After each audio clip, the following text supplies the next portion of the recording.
I just wanted to come on and give my thoughts again. I just listened to a really good video. It was by Eekman63 called The Rapture in Daniel's 70th Week.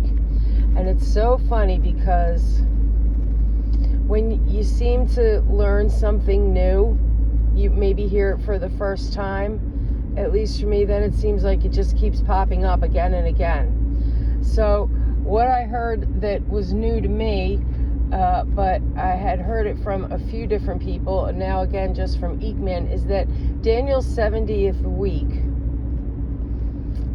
we all know that the 69 weeks were fulfilled, and the way I had been taught is that the 70th week was still to happen. That was the tribulation, the 7 years, and that we were looking for someone to confirm a covenant with many for 7 years and for it to be broken in the middle, and the sacrifice of the Jews would stop. They would end the sacrifice, and this would be the Antichrist. But I heard this now several times. When you go back and read Daniel, Jesus is actually fulfilling the first 3.5 years with his ministry.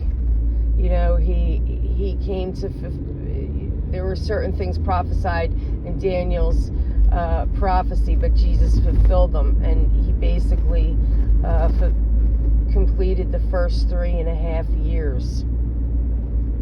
So this really, puts a kinker into at least what I thought was that the tribulation was 7 years, and that the Antichrist would be the one to confirm the covenant, cause the sacrifice to stop. So, actually, Jesus caused the sacrifice to stop, because when he was the ultimate sacrifice with his blood. And it goes on to say that, it's really an abomination to keep on with the sacrifices. That's in Daniel's 70th week too. So, I talked in a few videos about when you hear something, you need to go back and reread it or digest it. Now, I've heard this several times now, so I think I have, kind of digested it, but it's hard to keep your head around, wrap your head around, because that would mean that, the rapture, in my eyes, we were going to be raptured 7 years before tribulation. It would be pushed back 3.5 years. Like, oh, God. That's, kind of hard to deal with. However, I don't know. That's my first thought. This guy also talked about the two witnesses. So they prophesy and warn the people for 3.5 years. So I'm having trouble seeing where that is. But it's just like wrapping your head around new information.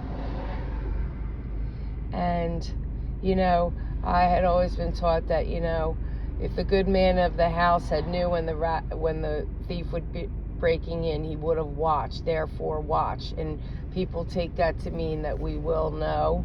But now this guy presented a totally different perspective. He said, we may know the season, but when you talk about when it says in the Bible, 2 men were in the field, one taken, one left, they both didn't know.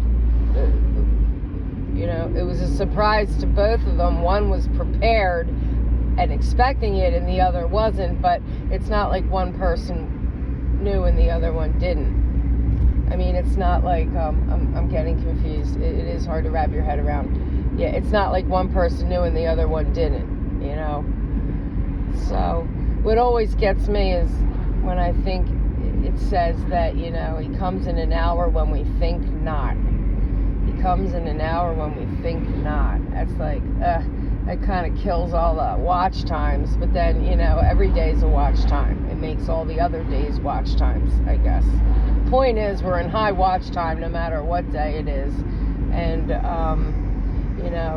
we should be expecting them so that when we are in the field, or when we are in bed, or when we are grinding at the mill, even though we're unexpecting it at that moment, it will happen. So, still waiting, still watching. trying to think about another 3.5 years.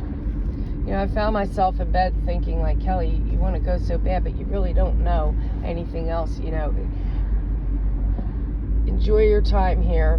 Work for the Lord. It's not time. He doesn't want you to come home yet. He's not ready. So we have to do what we can.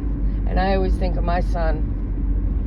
If my son wasn't ready and wasn't saved, I would pray that Jesus would wait. And when I think about maybe Jesus is waiting for someone like my son, I feel a lot better about it. Like, Jesus, wait as long as you need to. I would want to wait forever for my son. And these are all his sons. So he's long-suffering and merciful. And wouldn't we want to endure a little bit of tribulation to save someone's eternal soul? Of course. So it's like the more you learn, the less you know. I got to wrap my head around this. And, I've been let down by like so many high watch times that it's really, I don't want to say it's not a big deal, but, it's not maybe surprising. It's not surprising. There's so many views out there, 7-year tribulation, 3.5-year tribulation, and then I've even heard that there's more than one rapture, there's more than 2 resurrections, there's so much out there, really have to pray for discernment. So like the Eekman 63, whatever his name was, I forget it now,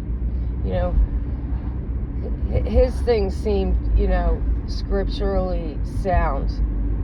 And it wasn't the first time I heard it. I think his name is Todd Atkins, just presented it, and I heard it this week. Before that, who was presenting it? Maybe Tony Sue. I'm not sure. But, so I don't know. Maybe the first 3.5 years are fulfilled.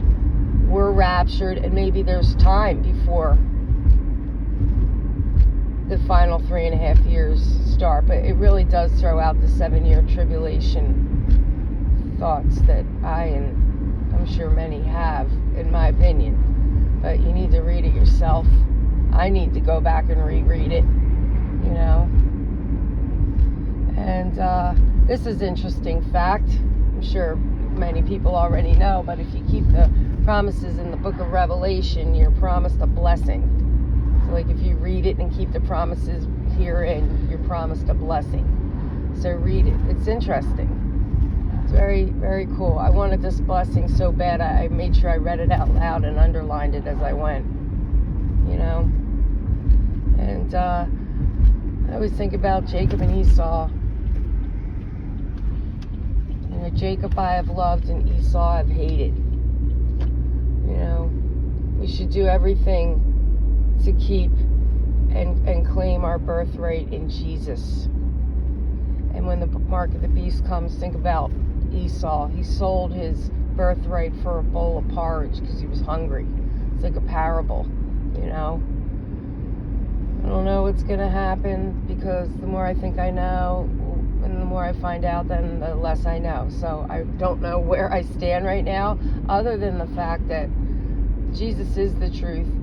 It's the glory of God to hide a matter and the honor of kings to search it out. And we will be kings and priests. And it's like a mystery. And, it's revealed by the Spirit. So we just have to pray. But we're almost there. Don't lose heart. Everybody have a great day. I'm headed to work. Have a great day.